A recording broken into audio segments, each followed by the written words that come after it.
Chapter 4. Dr. Rabbit Earns a New Degree. "Dr. Rabbit! Oh, Dr. Rabbit!" groaned a man one day as he came up the steps holding his hand with a huge boil on the back of it. "Look, Doctor, I need some powerful fry smell medicine to make my hand better." "Fry smell medicine?" I asked in surprise. "What kind of medicine is that?" "Something to drink," he explained. "That will take all the fry smell out of my hand so it can get better." Now, I had heard of many of my patients talk about the fry smell, that is, the smell of any frying food, and they always seem to associate it with pus in sores, boils, pimples, and abscesses. I was eager to learn more about their ideas, so I asked, "What has fry smell got to do with that boil on your hand?" "Well, you see, Doctor, it's like this," he said. "About 10 years ago I was cutting bamboos in the jungle, and a piece of bamboo slipped across the back of my hand and cut it. It didn't bleed very much because I picked up a handful of dirt and rubbed it in, and it would have been quite all right. But that night when I got home, my neighbor was frying a chicken, and the fry smell came into my nose, went down into my stomach, came up my left side and down my left arm, and that night my hand began to throb and throb. The next day it got bigger and bigger and redder, until now just look at all the fry smell in my hand." "Oh," I thought to myself, "so that's it. They think the fry smell causes infection." I smiled and said, "Look, it was the germs in that handful of dirt that caused that boil, not the fry smell." He looked at me in blank disbelief as I went on. "But anyway, I've got something better than drinking medicine for that boil of yours." I went to my cupboard, slipped a little lance up my sleeve, and came out with a bottle of iodine and a swab in my hand. I painted the iodine all over the boil, then looked up quickly and pointed outside. "Oh, look, Uncle! Look at that little bird over there on the tree." While he looked, I lanced his boil. He felt me cut and turned around. There was the pus running down into the basin, yellow and brown and green, with a very bad smell. His eyes sparkled. "There it goes! There it goes!" I said, "What goes?" "Ah," he said, "the fry smell."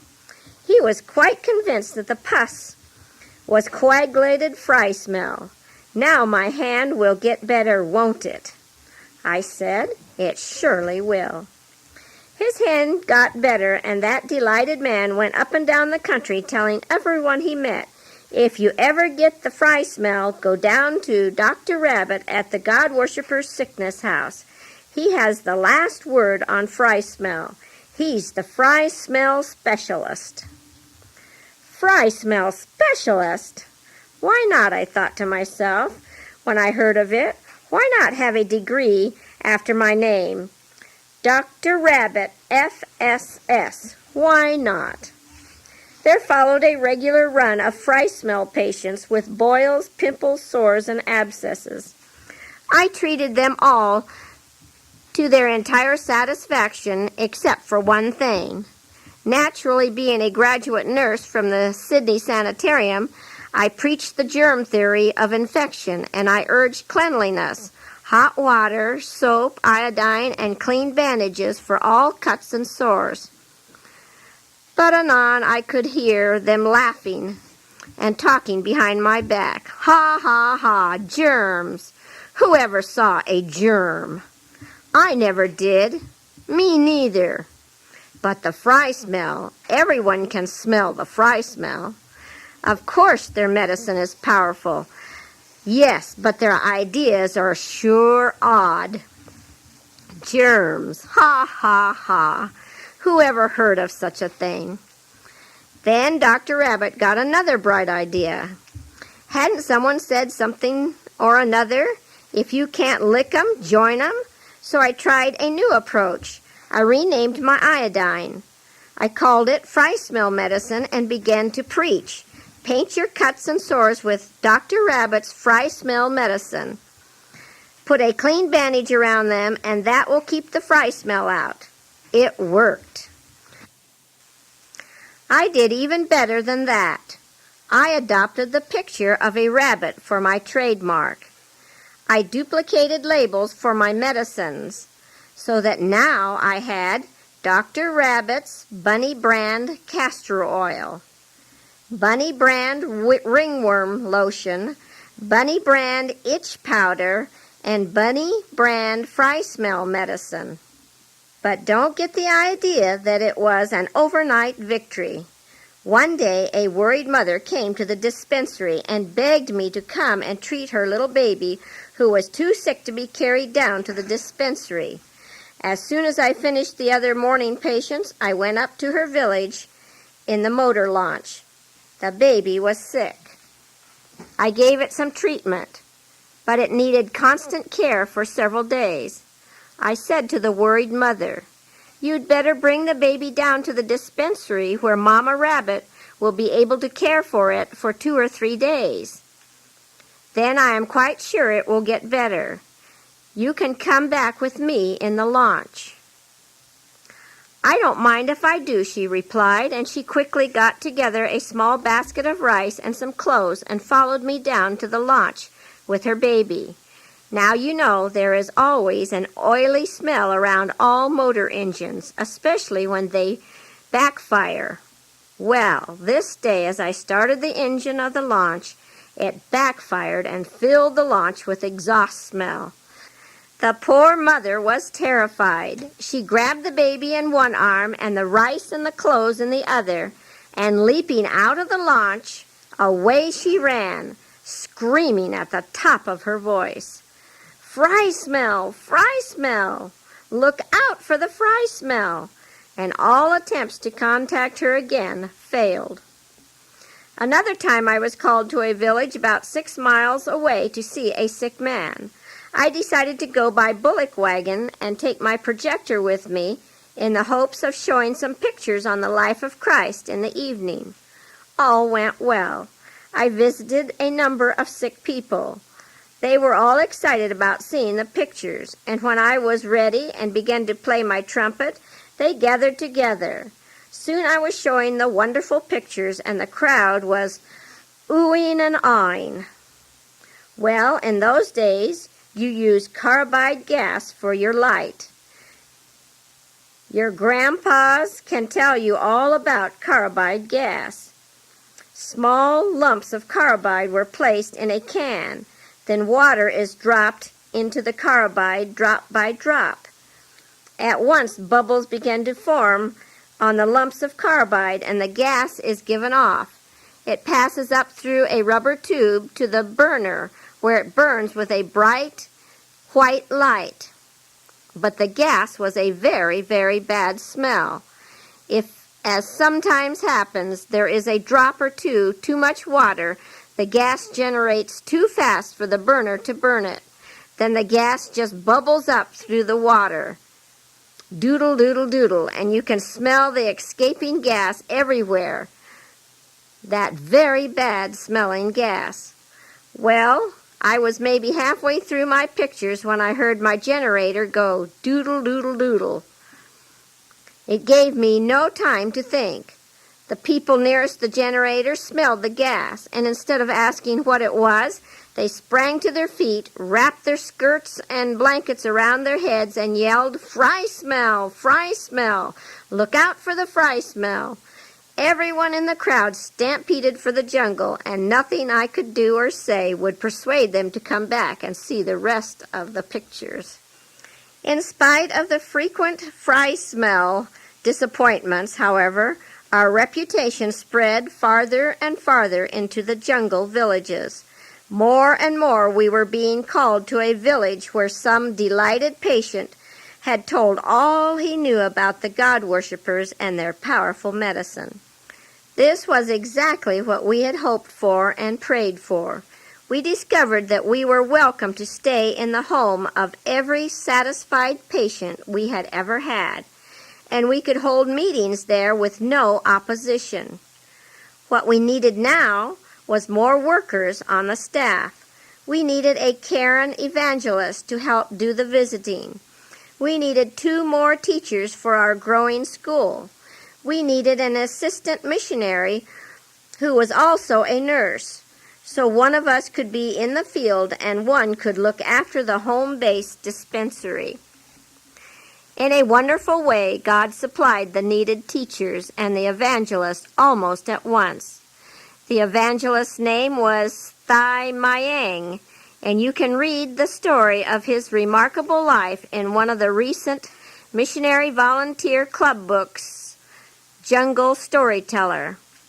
I also began to dream of someday establishing out schools with teachers in charge who would be trained to care for the minor ailments of the village folks. To this end, I asked one of my teachers and one of my big school girls to act as nurses' aides for 2 hours before school each day, a week at a time. In this way, several teachers and students learned how to diagnose the common fevers and treat the various sore eyes and skin diseases common to the village folks.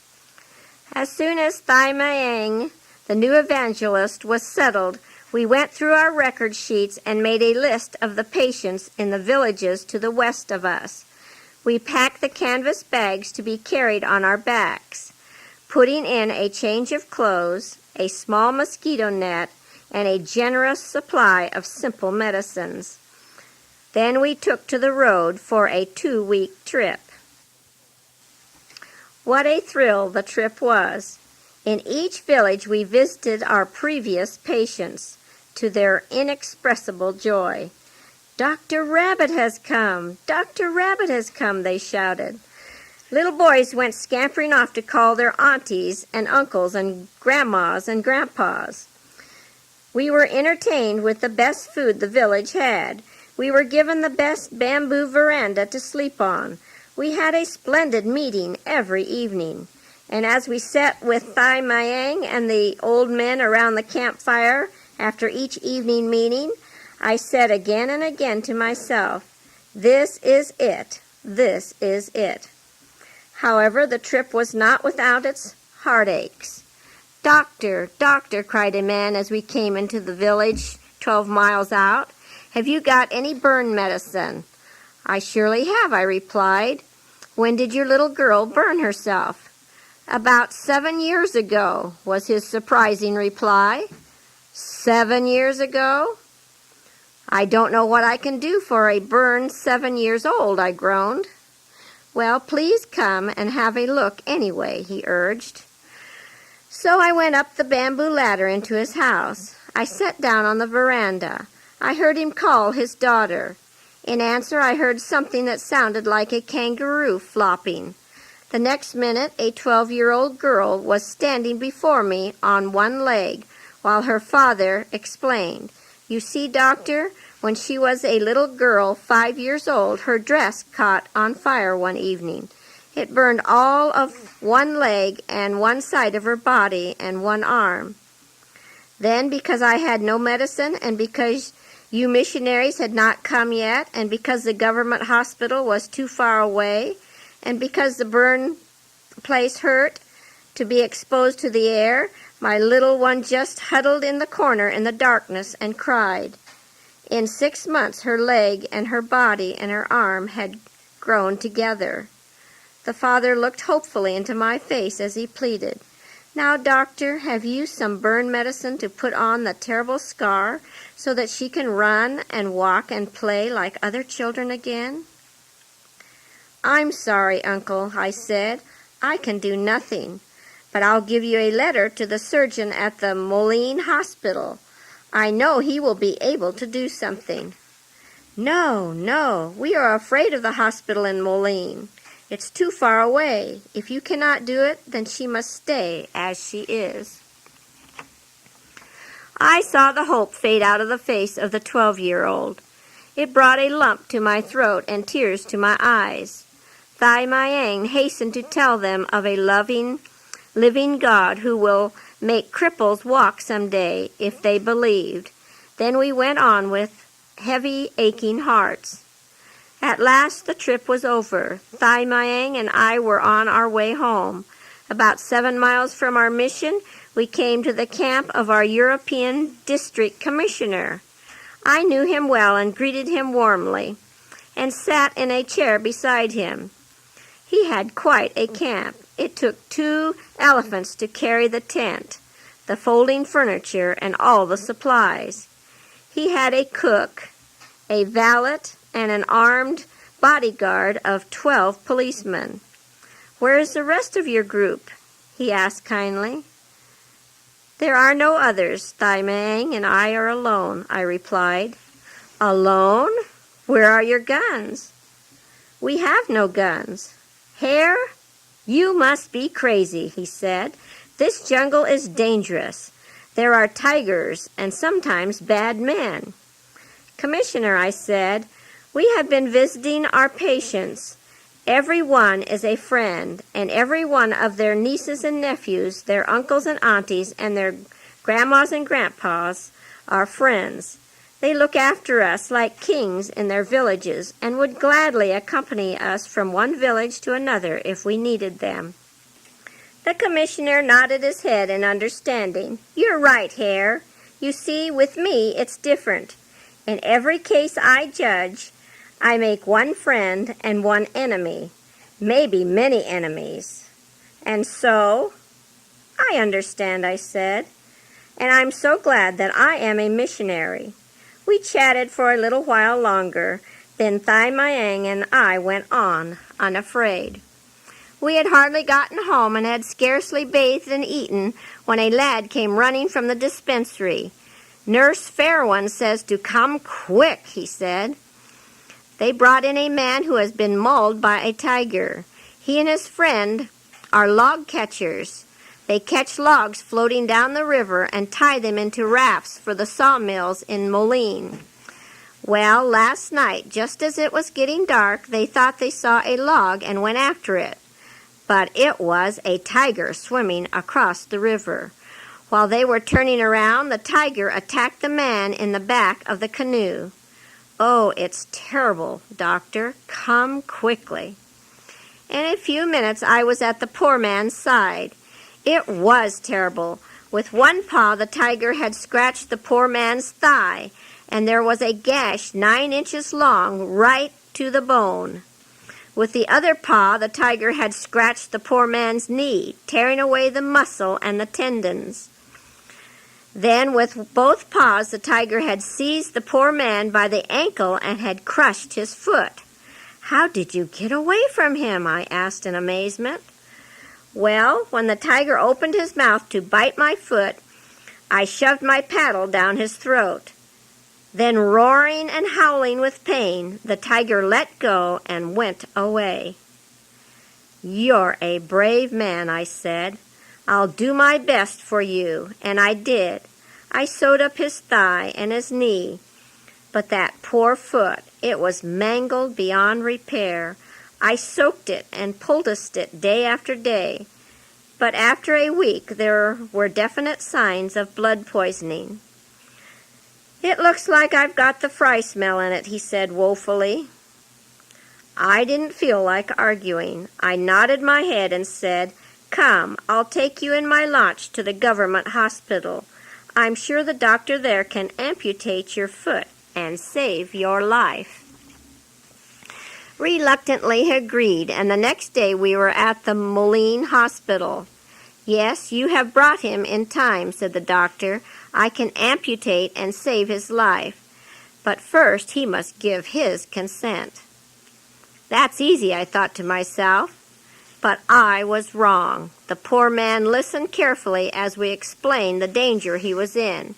But in spite of all we could say, he shook his head and said, "No, doctor, I would rather die with 2 feet than go back to my village with only 1 foot and be a burden to my wife and to my family." In 2 weeks they carried him out and buried him.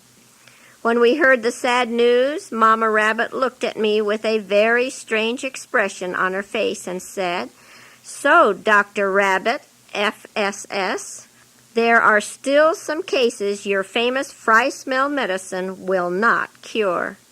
I nodded sadly, then added, "But for every one that I can't help, there are 100 that I can help, and I'm so glad we are here.